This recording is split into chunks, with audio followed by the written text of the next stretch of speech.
Pues bien, hermanitos, bienvenidos sean todos nuevamente a esta escuela dominical. Nuevamente estamos juntos para aprender la palabra de Dios. Y bueno, ustedes saben cuál es el tema que estamos estudiando en la escuela dominical. ¿Alguien podría decirlo antes de que salga a pantalla? Teología bíblica sistemática. ¿Qué es la teología? Alguien levanta la mano y dice ¿qué es la teología? Hermano Carlos, ¿qué es la teología? Ese hermano ya es. Yo confío en ustedes, vaya. El estudio, reflexión acerca de Dios. Y estamos partiendo desde lo que está escrito en la palabra, ¿sale? Porque hay teología histórica, teología acerca de la tradición de la iglesia, hay un montón de cosas, pero nosotros nos adherimos a lo que es la autoridad máxima, la única infalible. Bien, entonces estamos en esta reflexión acerca de la teología bíblica sistemática y estamos en una materia de la sistemática llamada teología propia. Si la teología es el estudio o reflexión de Dios, teología propia en las materias de teología sistemática se refiere a estudiar propiamente del ser de Dios. ¿Quién es Dios? Su naturaleza. De hecho, las clases que hemos visto se tratan de eso. Hablamos en la primera clase de la existencia del ser de Dios. Hablamos también de las concepciones acerca del ser de Dios. ¿Y alguien me puede recordar qué fue lo último que vimos la clase pasada? Bienvenidos. ¿Alguien? Dios es espíritu, de la naturaleza del ser de Dios. Si se dan cuenta, todo versa en cuestiones del ser de Dios.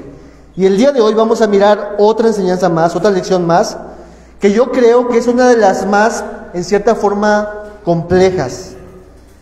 A veces mal interpretadas, distorsionadas, ha causado que otras sectas llamen a las personas que asumen esta doctrina como herejes, como anticristianos, etc.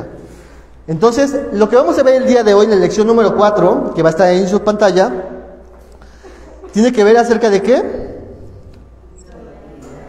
La doctrina de la Trinidad. Me gustaría saber, yo sé que todos aquí sabemos qué es la Trinidad, o la mayoría sabemos qué es la Trinidad, y me gustaría saber que alguien me pueda decir, hermano, la Trinidad es esto. ¿Qué es la Trinidad? ¿Alguien quiere participar?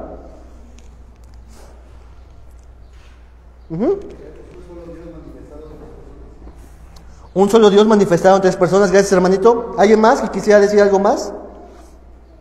¿O otras palabras, no sé? ¿Todos están de acuerdo con el hermano? ¿Hermano Fran?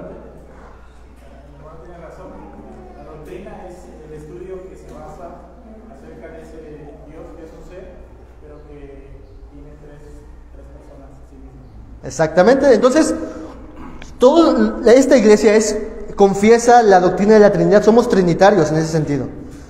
La iglesia es trinitaria. Entonces lo que vamos a tratar de hacer, hermanos, es poder recordarnos qué es esta doctrina, qué significa esto cuando hablamos acerca de Dios, y vamos a ver algunos aspectos. Miren el objetivo. El objetivo de esta clase del día de hoy es reconocer desde las Escrituras la idea de la Trinidad como una doctrina fundamental y poder tener bases para explicarla. Eso es lo que vamos a tratar de hacer, porque yo creo que ustedes pueden tener mejores palabras de las que yo voy a usar para hablar de la doctrina de la Trinidad. Entonces voy a tratar de solamente recordarnos palabras, poder también a nuestra audiencia que está en Facebook enseñar qué es lo que enseña la doctrina de la Trinidad, por qué la creemos y en cierta medida cómo poder sustentar esta doctrina y cómo es sustentada a través de la palabra. ¿Ok? Este será el objetivo. Texto base, que quiero que lo vayan anotando los que anotan. Texto memorizar. Es 1 Corintios 12, 4 al 6, que está ahí en pantalla. Y el texto dice lo siguiente: ahora bien, hay diversidad de dones, pero el Espíritu es el mismo. Hay diversidad de ministerios, pero el Señor es el mismo. Hay diversidad de operaciones, pero Dios que hace todas las cosas en todos es el mismo. Hoy no vamos a explicar tanto este pasaje, pero después de la lección del día de hoy, este va a ser un pasaje que te va a acordar lo que vimos el día de hoy. Fíjense estas palabras que yo subrayé: Espíritu, Él mismo, el Señor, Él mismo, Dios, Él mismo. Y entonces este pasaje te va a ayudar a recordar parte de lo que vamos a ver el día de hoy respecto a la doctrina de la Trinidad. ¿Ok? Ahí para que lo vayan anotando. Bien, siguiente diapositiva. Tenemos que ser muy honestos y muy sinceros. Cuando hablamos de la doctrina de la Trinidad, que vamos a explicarla, Estamos ante un misterio, hermanos, que no puede ser, no podemos exhaustivamente conocer esta enseñanza, porque estamos en la mente de Dios, estamos en el ser de Dios. De hecho, casi ninguna doctrina del ser de Dios es exhaustiva. Podemos entender algo. No porque no podamos entender esta doctrina o porque sea un misterio, significa que no podemos tener argumentos para poder explicarla razonablemente y lógicamente desde las Escrituras. Pero sin duda, llegará un momento en nuestra mente que diga, no lo entiendo del todo, no lo puedo explicar de todo, pero aquí está en la Biblia. Va a haber este pequeño conflicto. Así que no nos preocupemos porque este es un misterio precisamente. Algunos lo entenderán más que otros, pero sin duda es un misterio. Un ejemplo de esto, hay una historia legendaria, un cuento legendario, en donde un hermano de la cristiandad, Agustín de Hipona, ¿lo han escuchado ustedes? Agustín de Hipona estaba caminando por la playa, o eso es lo que se cuenta, ¿va? Y él decía que estaba reflexionando acerca de quién es Dios y la Trinidad y todo esto, ¿no? Y de repente ve a un niño que está cavando un pozo en la arena, y va con un bote muy apresuradamente y saca el agua de la playa y lo mete a ese hoyo. Y vuelve a ir al agua y saca esta agua y la vuelve a meter. Y le pregunta a Agustín, ¿qué estás haciendo? Y este niño dice, estoy tratando de sacar el agua del mar y meterlo en este hoyo. Para Agustín fue, pues eso es imposible. Lo que estás haciendo, muchacho, es imposible. Tú no puedes sacar toda el agua del mar y meterla en este hoyo. Y el niño le dice, pues así de incomprensible es poder entender exhaustivamente la Trinidad. Tú estás metiéndote a un océano y no vas a poder exhaustivamente comprender la totalidad de la Trinidad. Pero no significa, como decíamos, que no podamos tener razones para creerlo. ¿Sale? Entonces tenemos que tener eso en nuestra mente. Bien, antes de empezar con algunas verdades que necesitamos recordar acerca de esta enseñanza, yo quiero que te veas como si estuviéramos en un camino, y el camino de nuestra meta es la doctrina de la Trinidad, y hay ciertos caminos incorrectos que tú y yo debemos evitar, ¿sale? Cuando vamos a la doctrina de la Trinidad, tenemos que evitar estos caminos que nos desvían de la enseñanza adecuada de la Trinidad. El primer error que debemos evitar en la siguiente diapositiva, error que debemos evitar a nuestro entendimiento de esta doctrina, es que la Trinidad no es, ¿qué? Triteísmo. ¿Qué significa triteísmo? Tres dioses, tres cabezas, tres seres, tres sustancias, tres esencias. Dios no es tres esencias. La doctrina de la Trinidad no son tres esencias, no son tres seres, no son tres dioses, no son tres cabezas. Eso no enseña la doctrina de la Trinidad. ¿Y por qué tenemos que recordar esto? Porque muchas veces las personas que no han entendido esta verdad en la Escritura van a decir, tú crees en un Dios que son tres dioses. Y nosotros decimos, no creemos en un Dios que son tres dioses. Dios no es un Dios en tres dioses, no es triteísmo, ¿ok? No es una clase de politeísmo. Esto muchas veces lo afirma los testigos de Jehová. Los testigos de Jehová, en mis conversaciones que he tenido con ellos, asumen que yo creo en un Dios en tres dioses, y no es así. No son tres dioses, ¿ok? Entonces, en nuestro camino debemos evitar esta vereda, porque es incorrecta, no nos lleva a la doctrina correcta de la Trinidad. Segundo error que debemos evitar, hermanos. Segunda error que debemos evitar en nuestro entendimiento de esta enseñanza es que la doctrina de la Trinidad no es modalismo. No es modalismo. Para aquellos que son más técnicos, es sabelianismo, no es sabelianismo. ¿Qué significa esto? La idea es esto: no es un Dios con tres nombres, no es un Dios con tres máscaras, tres modalidades. Algunos dicen, no, Dios es uno, pero cuando lo vemos en el Antiguo Testamento, Él, cuando es necesario, ocupa la máscara del Padre y se la pone. Y cuando es necesario, ocupa la máscara del Hijo y se la pone. Y cuando es necesario, ocupa la máscara del Espíritu Santo y se la pone. Él funciona a modo, depende de la situación. Y tampoco creemos eso. Así que la doctrina de la Trinidad no es un Dios que actúa de acuerdo a la situación y asume una personalidad. No es modalismo. Hasta ahí, hermanos, una pregunta, alguna duda, alguna cosa que quieran añadir a lo que estamos viendo. ¿Todo bien? Muy bien. Bien, ahora vamos a empezar a ver qué sí es la doctrina. Y antes de empezar a ver acerca de esta doctrina, pasamos a la siguiente diapositiva. No vamos a definir la doctrina de la Trinidad, sino vamos a ver qué es lo que la Biblia enseña acerca del ser de Dios. Vamos a ver al menos 4 verdades que la Biblia enseña acerca de quién es Dios, del ser de Dios. Después de ver estas 4 verdades, podremos ver que después de todas estas verdades, es razonable, lógico y necesario creer en la doctrina de la Trinidad. ¿Ok? 4 verdades que tienes que tú y yo aceptar. Tenemos que aceptar porque están en la Escritura. Vamos a ver la primera verdad. Verdad número 1. Y para esto les voy a pedir, hermanos, que tengan sus Biblias a la mano, porque vamos a leer algunos pasajes y a lo mejor se proyectan, pero de todas formas ténganlos a la mano. Vamos a estarlos leyendo. Verdad número 1. ¿Cuál es la verdad número 1 que necesitamos recordar? Dios es uno. Eso es una verdad de la Biblia que está revelada sin duda, sin falla.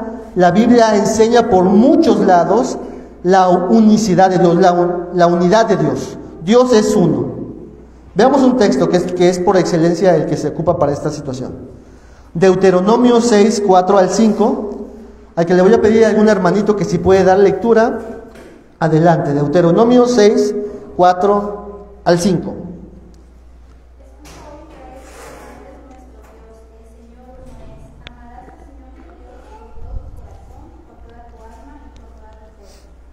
Ok, en el texto que leyó nuestra hermana Gloria, si ustedes lo ven en sus Biblias, también dice lo mismo, ¿verdad? Dice, Jehová uno es, solamente uno.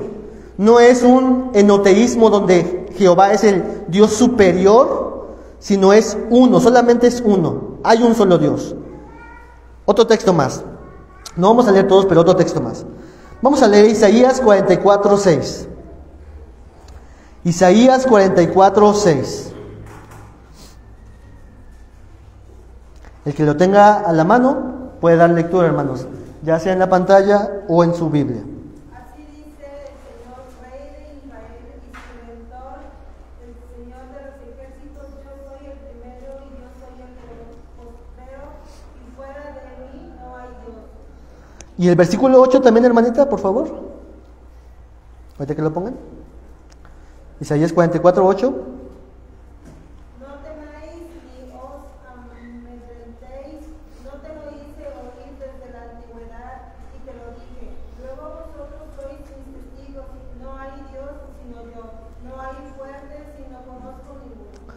Nuevamente este pasaje, hermanos, Isaías 44, 6 e Isaías 44, 8, enfatizan la idea que estamos viendo.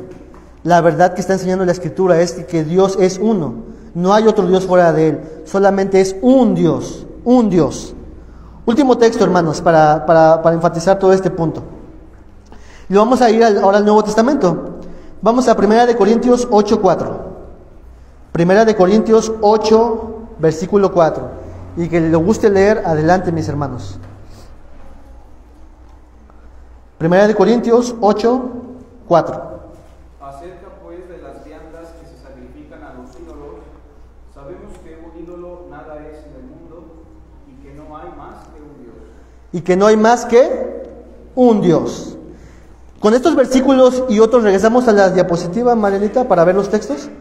Con estos versículos que estamos señalando y otros más que pudiéramos señalar, es clara la enseñanza de esta verdad.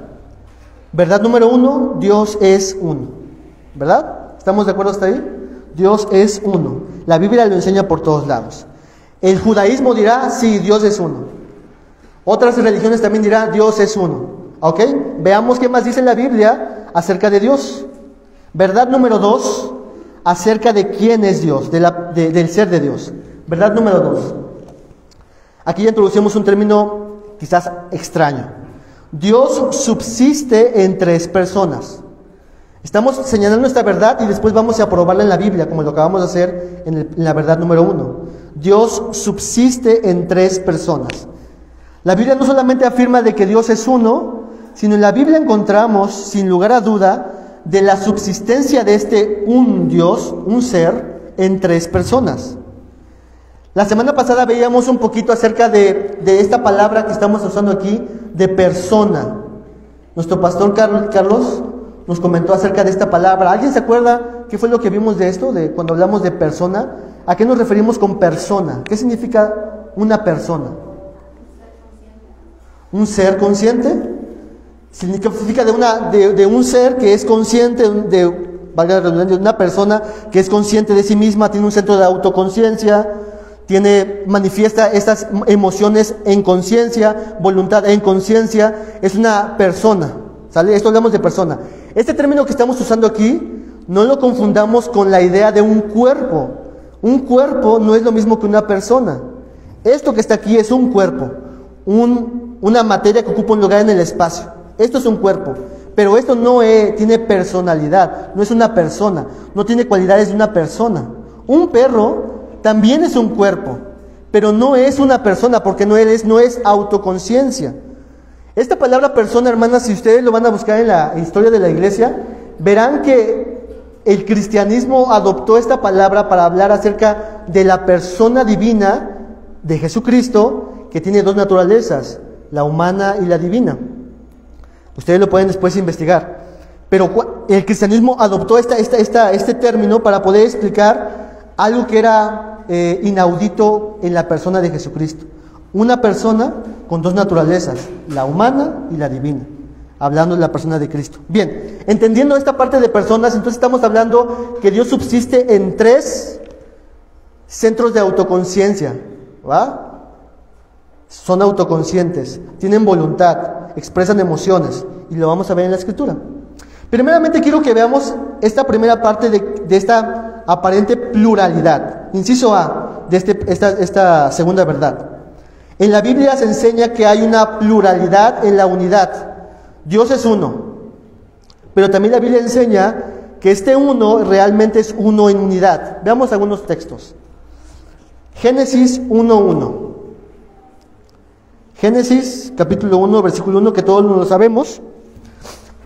Y el texto dice ahí en pantalla, o ustedes en sus Biblias, dice: en el principio creó Dios los cielos y la tierra. En los seminarios que he estado, siempre han ocupado esta palabra para ayudarnos a entender que esta palabra Dios aquí es la palabra Elohim, y esta palabra también tiene matices de que se puede usar literalmente como algo plural.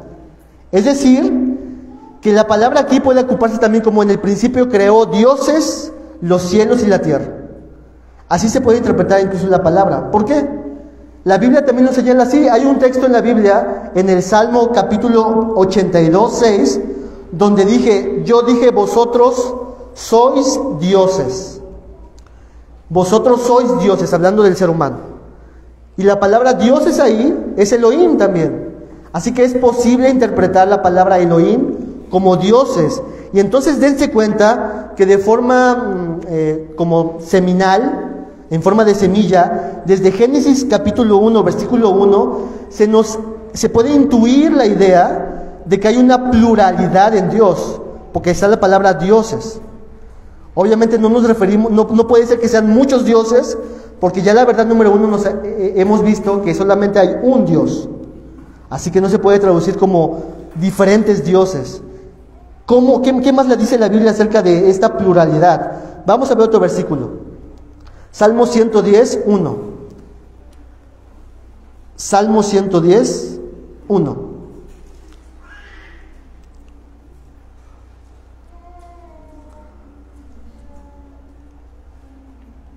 Y les leo lo que dice. Jehová el Señor dijo a mi Señor. Jehová, una persona, ¿no? El ser de Dios. Dijo a mi Señor, otra persona, el ser de Dios. Y esto obviamente es claro en el pasaje, porque Jesús nuevamente lo ocupa, este mismo pasaje, para hablar, haciéndose en cierta forma refiriéndose a sí mismo, como la otra persona.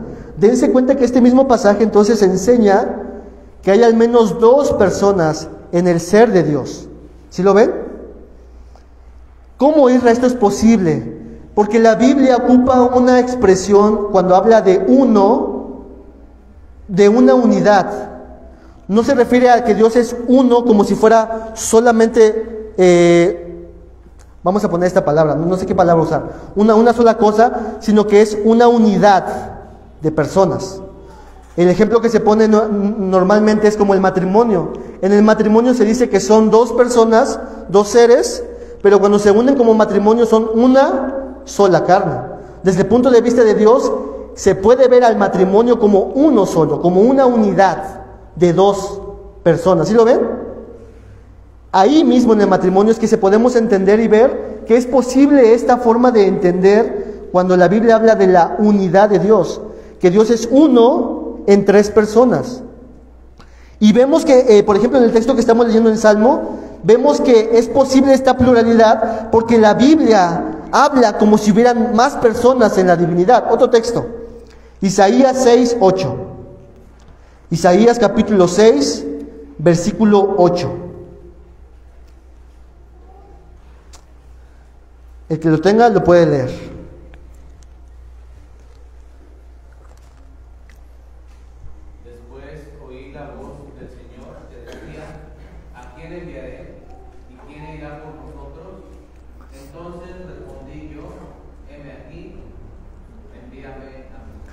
El Señor dice: ¿a quién enviaré? Una persona. ¿Y quién irá por nosotros? Una pluralidad. ¿Ya lo ven? Otro texto más. Isaías 48, 16. Isaías 48, 16. Lo que estamos mostrando con estos pasajes, hermanos, es de que la Biblia hace alusión de que el ser de Dios, que es uno pero en unidad. Hay personas que se asumen también como ser de Dios. Isaías 48, 16. ¿Qué nos dice? Acercaos a mí, oíd esto, desde el principio no hablaré en secreto, desde que eso se hizo, allí estaba yo, y ahora me envió el Señor y su Espíritu. Fíjense, la última parte. Dice: ahora me envió el Señor, una persona. Jehová el Señor, dos personas. Y su Espíritu, tres personas. Obviamente la doctrina de la enseñanza de la Trinidad es muchísimo más desarrollada en el Nuevo Testamento, pero en el Antiguo Testamento hay atisbos de esta pluralidad en la divinidad. Aquí vemos tres personas. El que es enviado, que obviamente se va a referir al Mesías, Jehová quien lo envió, y su Espíritu. Tenemos un texto entonces ahí que nos muestra de esta pluralidad en el ser de Dios. Ahora, inciso B, debido a todo esto, ahora pasamos al Nuevo Testamento y vemos que realmente en la diapositiva, regresamos a la diapositiva, Marinita, inciso B, vimos la pluralidad, la unidad. En la que sigue, Dios subsiste en tres personas. Y tenemos pasajes donde ahora ya de forma más clara se ve esta realidad por la cual podemos afirmar esta verdad. No vamos a leer los textos, pero les voy a contar las historias. Mateo 3, 16 al 17 es el bautismo de Jesús, que donde sin duda tenemos a Jesús, que sabemos que es Dios, tenemos la voz del Padre, que es Dios, y tenemos al Espíritu que desciende en forma de paloma, que es Dios. Es un texto totalmente trinitario. Otro texto más, Mateo 28, 19, que es la fórmula de ir por todo el mundo y hacer discípulos, y termina diciendo: bautizándolos en el nombre del Padre, y del Hijo, y del Espíritu Santo. No dice en los nombres del Padre, y del Hijo, y del Espíritu Santo, sino que dice la unidad del nombre, y después dice las personas: Padre, Hijo y Espíritu Santo. Otro texto más, 2 Corintios 13, 14. Ese sí lo vamos a leer ahí. 2 Corintios 13, 14.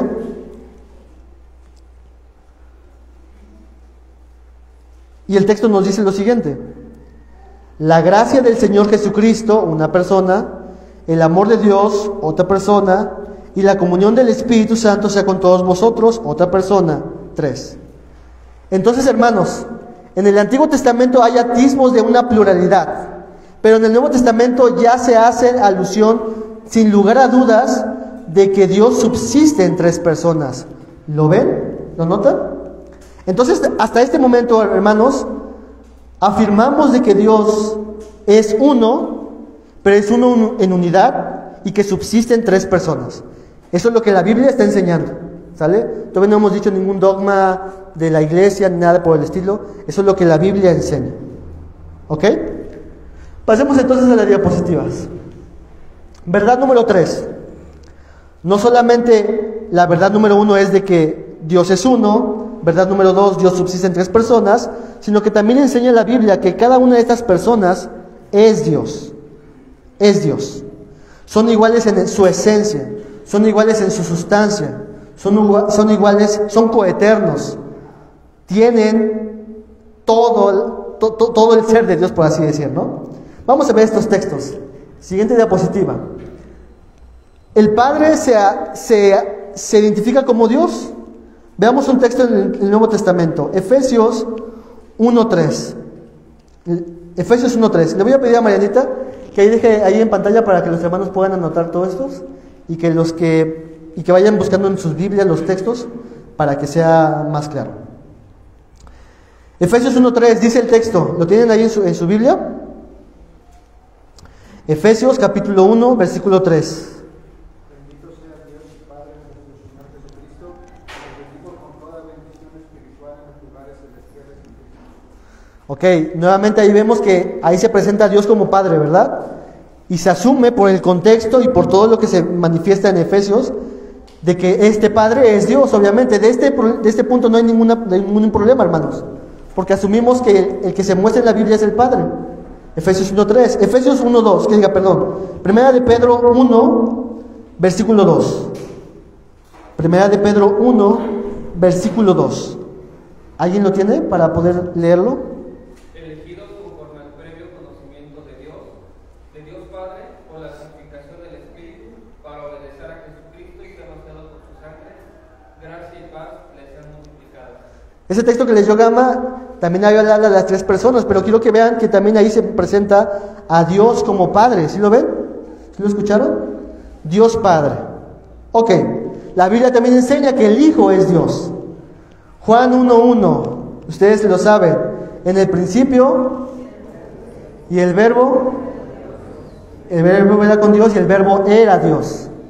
Es un pasaje que si lo estudiamos de manera profunda, en la gramática griega, en la forma como está construida y cómo se define todo el pasaje en Juan 1, Juan este verbo lo señala después como a Jesucristo, y sin lugar a dudas este pasaje es tan clarísimo para entender que Jesús es Dios, el verbo era Dios, es Dios. Otro pasaje más, leamos Primera de Juan 5:20. Primera de Juan, capítulo 5, versículo 20. Y el que lo tenga, adelante, hermanos, pueden dar lectura.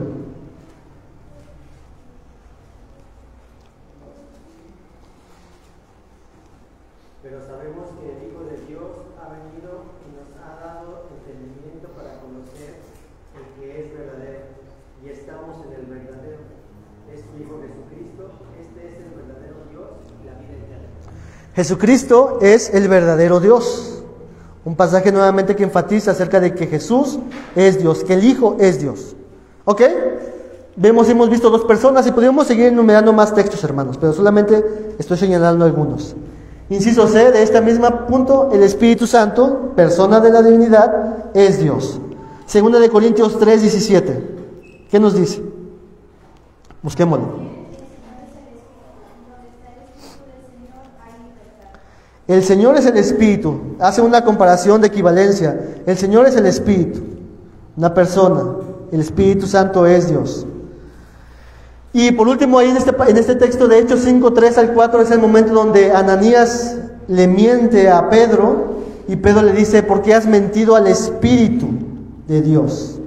Y Ananías muere, haciendo alusión Pedro de que Ananías le mintió a una persona, al Espíritu Santo, porque no se le puede mentir a una fuerza. Algunas personas sectarias, por ejemplo los testigos de Jehová, dirán que el Espíritu Santo es como una fuerza, es como la energía de Dios, pero una energía no tiene personalidad, no piensa, no tiene voluntad, no tiene autoconciencia, no tiene emociones en cierta forma. Y aquí vemos en Hechos, en el capítulo de Hechos, que les decía, de Pedro y Ananías, donde se le miente a una persona.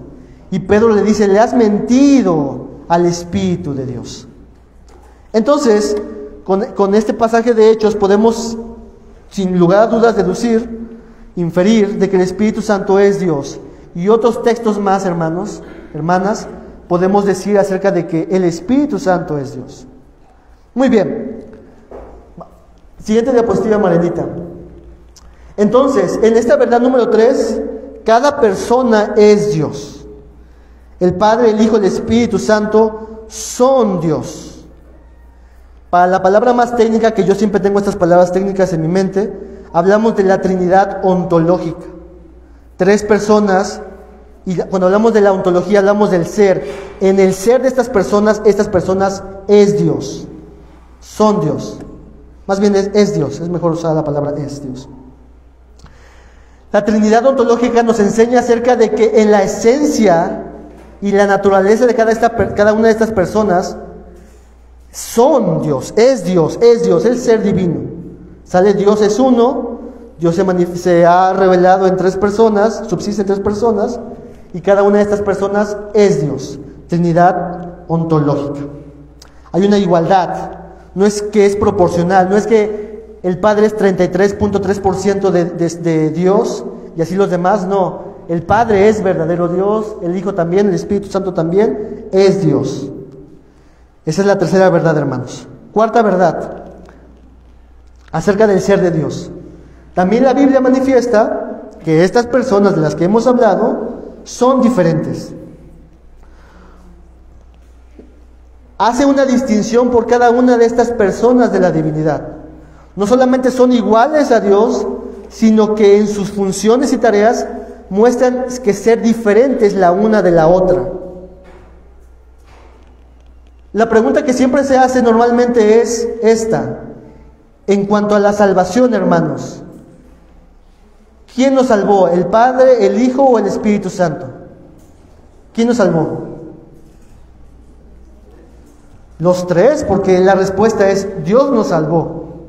Y por ejemplo en Efesios 1, 3 al 14, que nos habla acerca de la obra de salvación, nos describe acerca de qué es lo que hizo en alguna medida cada una de estas personas del ser de Dios. El Padre es quien nos elige, predestina. Eso lo dice en Efesios 3 en adelante. Después en Efesios 1 en adelante se les dice acerca del Hijo, que es quien nos redime del pecado, quien da su sangre para el perdón de pecados. Y al final termina diciendo que el Espíritu Santo es quien nos sella y quien nos da las arras de nuestra herencia. Todo esto nos habla acerca de que Dios nos salvó, pero el Padre hizo algo, el Hijo hizo algo, el Espíritu Santo hizo algo. Es incorrecto decir que el Padre murió en la cruz, porque el Padre no murió en la cruz, el Hijo murió en la cruz. En el bautismo de Jesús, por ejemplo, que es uno de los textos que vemos esta evidencia, el Padre no fue quien descendió sobre Jesucristo, fue el Espíritu Santo quien descendió sobre Jesucristo. Jesucristo no fue quien habló en esta voz del cielo diciendo, este es mi Hijo amado, sino que fue el Padre quien dijo esto. El Padre no fue quien se bautizó en el agua, sino fue Jesucristo. Sin lugar a dudas, cada una de estas personas presentan diferencias, pero son coiguales. ¿Sí lo ven? Otro texto, vamos a ver este texto que también leyó Gama. Primera de Pedro 1:2. Primera de Pedro 1, versículo 2.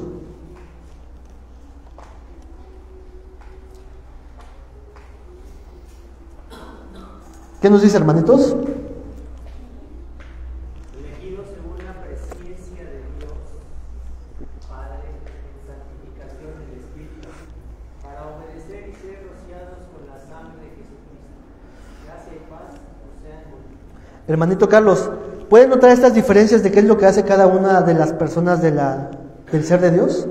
Dice que Dios Padre nos elige, el Espíritu nos santifica y que somos rociados con la sangre, con la muerte de Cristo. Exactamente. Si se dan cuenta que este pasaje aquí, que es trinitario, muestra estas 3 personas y cada una de estas 3 personas manifiesta una acción, una función dentro del papel de la salvación.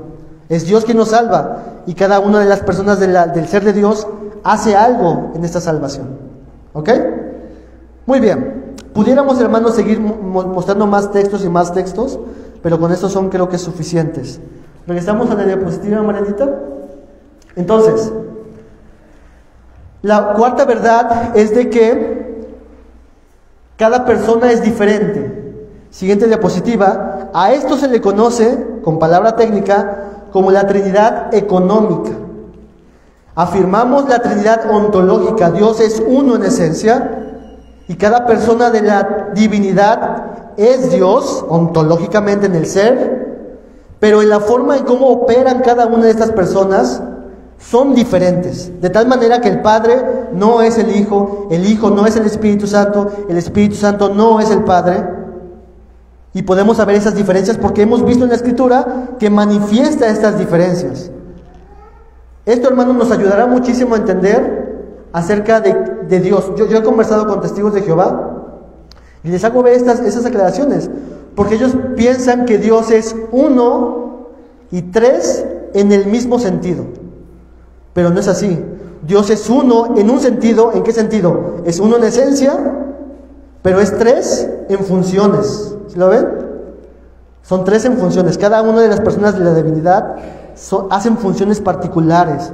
Y estas cuatro verdades que hemos visto están escritas, están manifestadas en la Biblia. Muy bien. Siguiente diapositiva, Marenita. Entonces, hemos visto, hermanos, hermanas, 4 verdades bíblicas sobre el ser de Dios. No hemos hablado acerca de la Trinidad necesariamente. Estamos hablando que eso está en la Escritura. Y esto mismo que hemos visto prueba la doctrina de la Trinidad, de que Dios subsiste en 3 personas. Hasta ahí, hermanos, hermanas, ¿algún comentario, alguna duda? ¿Algo quieran decir? ¿Todo bien? ¿Ya están listos para explicar la Trinidad? Bueno, sí, hermanita. Entonces, por ejemplo, cuando uno le pide al Señor paz, tranquilidad, porque estoy angustiada por algo, ¿es Dios, el Espíritu Santo? A ver, déjeme, ¿puedo decir otra vez para tratar de entender? Cuando yo le pido paz, tranquilidad, estoy angustiada, ¿es el Espíritu Santo el que me da esa paz? Ok. ¿Qué nos dice la Escritura? El Espíritu Santo es Dios, ¿verdad? Jesús también es Dios. Y el Padre también es Dios. Quien le da esa paz, en principio, es Dios. Ajá. Ahora, fíjese bien, muy bien. Dios está en 3 personas. Cada una de estas 3 personas hace algo para esta petición. ¿Sí lo ve? Usted presenta la petición al Padre. Por medio de Cristo Jesús es que responde a favor de esta petición. Y el Espíritu Santo, que es nuestro consolador, quien ha dejado, hace algo en esta oración. ¿Sí se da cuenta que en su oración la Trinidad está haciendo algo de forma particular cada uno de estos seres? ¿Sí lo ve? Entonces, eso lo encontramos en la Biblia. La Biblia manifiesta que el Espíritu Santo es el consolador. Les enviará un consolador para que esté con vosotros para siempre. Ajá, hermanita. Hay un versículo, no recuerdo cuál es, que dice: todo lo que pidáis al Padre en mi nombre, se os dará. Así es. Fíjense que aquí está esta parte de la función de la Trinidad económica. Aquí en esta parte en la Biblia nos enseña que hay que pedirle al Padre en el nombre de Cristo Jesús, y la respuesta aplicada al corazón la hace el Espíritu Santo en nosotros. Y ahí funciona la Trinidad. Lo mismo sucede con la inspiración divina, la inspiración de la palabra de Dios. Es Dios el orquestador de la historia, es el Espíritu Santo quien inspira a los hombres, y es la fe en Cristo Jesucristo que hace que los hombres confíen en Dios y escriban la palabra. En la inspiración de la Biblia también encontramos Dios obrando trinitariamente en cada una de estas cosas. ¿Ok? ¿Algo más que quieran decir? Por lo que decía la hermana Filipenses 4, 6 y 7, por lo menos podemos ver ahí a 2 personas de la Trinidad actual. ¿Puedes leerlo, por favor? Sí. Y por nada estéis afanosos, sino sean conocidas vuestras peticiones delante de Dios, en toda oración y ruego con acción de gracias, y la paz de Dios, que sobrepasa todo entendimiento, guardará vuestros corazones y vuestros pensamientos en Cristo Jesús. Ok, ahí Dios, Cristo Jesús, y como decíamos, esta parte del Espíritu Santo aplicando esta realidad a nuestros corazones, ¿no? Bueno, gracias, hermanita. ¿Alguna otra pregunta, hermanos? ¿Comentario? ¿Observación? ¿Sí, hermana? En el momento en que Jesús dice: Padre, ¿por qué me has abandonado? ¿Qué es lo que está pasando ahí en la Trinidad? En la Trinidad, obviamente en esencia, no puede ser divisible la Trinidad. Ahí está sucediendo la parte en la naturaleza del ser de Cristo como ser humano. Y está experimentando en su propia carne esto que experimenta el ser humano contra el pecado, una separación de Dios. Entonces, en ese mismo, en la naturaleza de Jesús, está experimentando eso que nosotros experimentamos por nuestro pecado. Y Jesús está experimentando eso en su propia carne y lo está experimentando realmente en su carne. Entonces, por un lado, no podemos decir que la Trinidad en ese momento se dividió, porque no puede ser. La Biblia manifiesta que es uno, es indivisible. Pero en la naturaleza humana de Jesucristo está experimentando en su carne realmente y sin lugar a dudas esta división ocasionada por el pecado. No sé si ayuda un poquito, ¿sí? No sé si quieres decir algo más. ¿Todo bien? No creo. Bueno. Muy bien, entonces, sí, Nay. Hermano, yo ahí tengo una duda con esto que comenta, porque en el entendido de que Dios, el Padre, el Hijo y el Espíritu Santo son pues tres en una persona. Ahí está equivocado. Son tres personas en el ser de Dios. En el ser de Dios. Pero esta parte que comenta la hermana también me surge esa duda. O sea, yo no le podría pedir al Espíritu Santo nada. En la revelación bíblica, creo yo, a no ser que me corrijan, no tenemos tantas evidencias para decir que tengamos que pedir el Espíritu Santo. No tenemos tantas evidencias. Lo que Jesús nos enseña, por ejemplo, es: todo lo que pidierais al Padre en mi nombre, yo lo haré. Pero también tenemos que decir que la Trinidad no es como que está de, oye, ¿qué te pasa? ¿Por qué no me piden a mí? No está como en este sentido de no le podemos pedir al Espíritu Santo. Yo creo que en el testimonio bíblico en su conjunto, la fórmula es: acerquémonos al Padre en el nombre de Cristo Jesús, y el Espíritu Santo es quien aplica esta verdad hacia nosotros. Ahora, que no se enseñe eso en la Biblia de que pedir al Espíritu Santo no significa que no lo podamos hacer, porque el Espíritu Santo es Dios. Pero al final toda esta misma fórmula continúa, porque esta oración es llevada por el Espíritu Santo a Dios, es intercedida por Jesucristo y es aplicada al corazón por el Espíritu Santo. Yo no creo que haya como un problema en pedir al Espíritu Santo, pero creo que en su mayoría en la Escritura se manifiesta esta fórmula: al Padre, en el nombre de Cristo y todo esto, ¿no? Pero ahí yo, a mi punto de vista, creería que Dios está en una jerarquía, Dios Padre está en una jerarquía superior al Hijo y al Espíritu Santo, porque si tengo que pedirle, hasta burocráticamente yo lo pienso así, tengo que pedir algo a Dios Padre, yo pensaría que, pues en palabras llanas y comunes, pues Él es el bueno y que pues los demás pues tienen que obedecerlo, ¿no? Exactamente, por eso es que decíamos que tenemos que entender esta parte de la Trinidad económica. En la revelación de Dios, cuando hablamos de economía, hablamos del rol de cada uno de la casa, ¿no? Sus funciones. En la revelación económica de Dios nos muestra que el Padre hace algo, el Hijo hace algo y el Espíritu Santo hace algo. Pero al mismo tiempo afirmamos la Trinidad ontológica, donde decimos que Dios es Padre, Jesús el Hijo es Dios, y el Espíritu Santo es Dios. Entonces, al unir estas dos ideas, la idea de una jerarquía queda totalmente descartada, porque Dios no quiere que lo veas como una jerarquía, sino quiero que veas que Dios te dice: acércate a mí a través de Jesucristo, porque lo mismo diríamos, Jesús dijo: yo soy el camino, la verdad y la vida, ¿verdad? Jesús es Dios, el Espíritu Santo es Dios. Entonces podríamos también decir: el Espíritu Santo es el camino, la verdad y la vida. ¿Estarías de acuerdo con eso? Pero entonces, ¿quién es mayor ahí? ¿El Espíritu Santo o Jesús? En la Trinidad económica, los tres, aunque tienen funciones diferentes, son uno, son el mismo. Y ninguno es mayor que el otro, sino que han decidido manifestar sus tareas de esta manera. No sé si ves el punto. Pareciera una jerarquía, pero al comparar esta Trinidad económica con la Trinidad ontológica, hacen que la jerarquía no tiene sentido, porque en esencia son Dios. Lo mismo sucede con el matrimonio. el esposo no es mayor que la esposa en esencia, son creados por Dios. Pero en funciones, el esposo está mandado a cuidar y proteger a la esposa, pero eso no significa que él sea mayor desde el punto de vista de Dios. No sé si lo ves. ¿Querías comentar algo? Sí, puede muchas veces pasar que algunos hermanos conciben una jerarquía en la Trinidad. Y lo que dice es verdad, que no hay una jerarquía.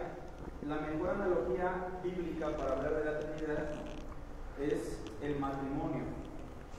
Esa es la analogía que de hecho usa el apóstol Pablo en los Corintios 11, en donde si bien el varón tiene una función distinta a la mujer que aparenta superioridad, la pregunta es, ¿realmente el varón es superior a la mujer?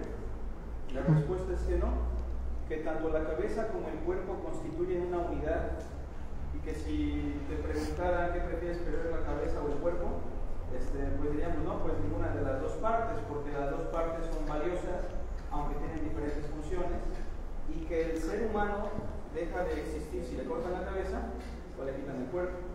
En ese sentido, en la Trinidad, en el ser de Dios, no hay una jerarquía, sino más bien diferentes funciones, como dice Israel, en su administración, en su economía. Y la otra cosa es que muchas veces pensamos que en la oración estamos desplazando un poquito al Espíritu Santo. De hecho, las iglesias neopentecostales podrían acusar a las iglesias bautistas o a las iglesias más ortodoxas de que casi no le oran al Espíritu Santo, porque a una iglesia pentecostal uno entra y lo primero que uno escucha es Espíritu Santo, muévete, Espíritu Santo, ven. Pero no, realmente en la Biblia, siendo ya muy crudos, se nos pide orarle al Padre a través de la obra de su Hijo, el Cristo. ¿Y dónde queda el Espíritu? Romanos 8, al final, me parece, versículo 26, dice que el Espíritu nos ayuda en nuestra debilidad. Pues, ¿qué hemos de pedir como conviene? No lo sabemos, pero Él intercede por nosotros. Es decir, en nuestra oración están presentes los tres personajes del ser de Dios. Al Padre le oramos, el Hijo es quien hizo posible que nuestra oración se ejecute, y el Espíritu Santo nos guía para que oremos conforme a la voluntad de Dios y ejecuta de alguna manera o aplica la realidad de la obra divina. Lo mismo ocurre en la salvación. El Padre nos predestinó y eligió, el Hijo murió por nuestros pecados y el Espíritu nos regenera. Lo mismo pasa en la creación. El Padre decreta la creación del universo, el Hijo ejecuta esa obra y el Espíritu se mueve sobre la faz de las aguas, ornamentando, dando sabor, color a la creación. Sin embargo, termino diciendo que si hay un hermano que no entiende mucho la Trinidad, o vamos a pensar que no ha tenido la oportunidad como nosotros de estudiarlo, si le eleva una oración a Cristo de todo su corazón y no al Padre, la pregunta es, ¿Dios lo escuchará? Sí. Yo creo que sí.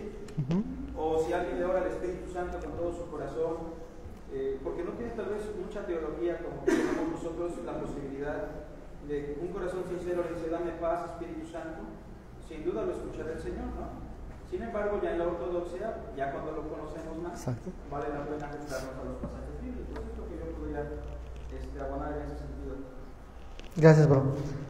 Ajá, entonces si te das cuenta, oye, Tormento, como decía, como te comentaba, en esta analogía del matrimonio, es precisamente eso, ¿no? Así que, de hecho, ese es el fundamento del matrimonio, la Trinidad de Dios. Y el matrimonio está fundamentado sobre la realidad de cómo opera la Trinidad, ¿no? En cuanto a su esencia, en cuanto a sus funciones. ¿Hermanito? Sí, ahora que estoy entendiendo esta situación, yo lo veo como que es un orden que el Señor tiene, que no aplicarlo como el orden.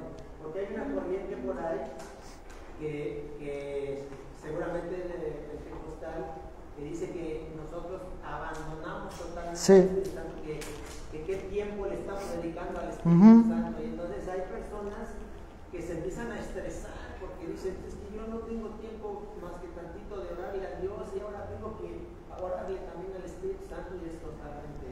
Así es. El cristiano, si es consciente de esta realidad de Dios, asumirá de que Dios en toda su totalidad de sus personas están obrando en el creyente, tanto en la creación, tanto en la salvación, en la inspiración. Por ejemplo, ¿por qué podemos orar a Dios? Es que la Biblia me dice esto, tú le estás creyendo a la inspiración del Espíritu. estamos creyendo al Espíritu Santo que inspiró esto, estamos creyendo a Dios. Y así podríamos abundar en muchísimas cosas más, en donde vemos que nuestra vida está sostenida por este Dios trino, que está haciendo obras en nosotros, que a veces no somos conscientes, pero que sin duda Dios está haciendo en nosotros. Ajá, ok, gracias Getza y a todos los que han comentado. Bien, entonces, algo que quisiera comentar, hermanos, ya casi para terminar, es una queja que muchas veces se dice: hermanos, búsquenme en el pasaje de la Biblia la palabra Trinidad. ¿Dónde está en la Biblia la palabra Trinidad? No existe. A veces hay algunos hermanos que hacen ver que la Biblia tiene que usar las palabras indicadas para poder creerlas. Nosotros no tenemos que ser así. Tenemos que ver, ¿qué es lo que enseña la Trinidad? Esto. Bueno, esta idea, ver si existe en la Escritura. Porque, por ejemplo, en la Biblia no tenemos la palabra omnisciencia, búsquenla. La palabra omnisciencia no está en la Biblia, Sin embargo, la idea de la omnisciencia de Dios está en las Escrituras. Y por eso creemos que Dios es omnisciente. Ajá. Entonces, la palabra Trinidad no está en la Escritura, pero la idea de la doctrina de la Trinidad está en toda la Escritura. Y por eso es que podemos afirmarla y decir, sí, somos una iglesia trinitaria.